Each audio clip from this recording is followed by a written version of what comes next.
Welcome to Raaonline. Today we are going to see about mechanical ventilation in the chronic obstructive airway disease. So, the chronic obstructive airway disease, that bronchiectasis, chronic bronchitis, emphysema, all will comes under the chronic obstructive airway disease. The COPD is one of the leading cause of mortality in the world. The COPD, it is a progressive disease. Every year, there is increasing frequency and severity of exaviation in the patients. Acute exavation may be a mild event, sometimes may be a life-threatening exavation, may require mechanical ventilation or ICU admission.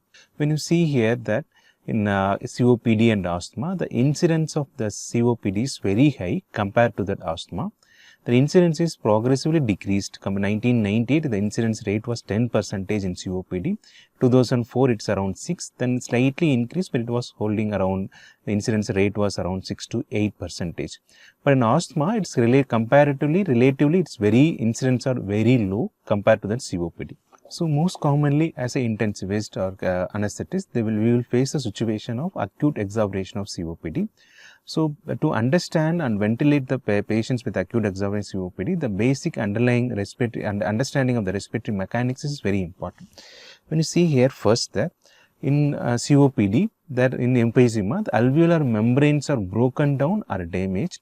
It leads to the distension of the alveoli. So the complaints will be increased.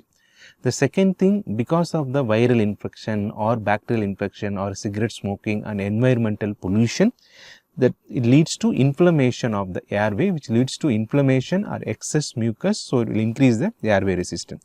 There is two important component, and this one is that alveolar membrane breakdown, which leads to increased elastance, and the second thing, increased airway resistance. These two components will cause increased expiratory time, sometimes expiratory flow limitation.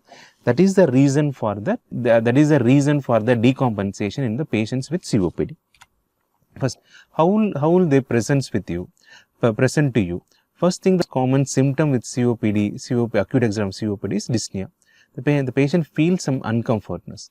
Then they will use accessory muscles. For example, they will use discomfort, dyspnea, sometimes tachypnea with use of excessive accessory muscles, intercostal drawing during inspiration or pursed lip breathing and hyperinflated chest, reduced breath sounds on auscultation.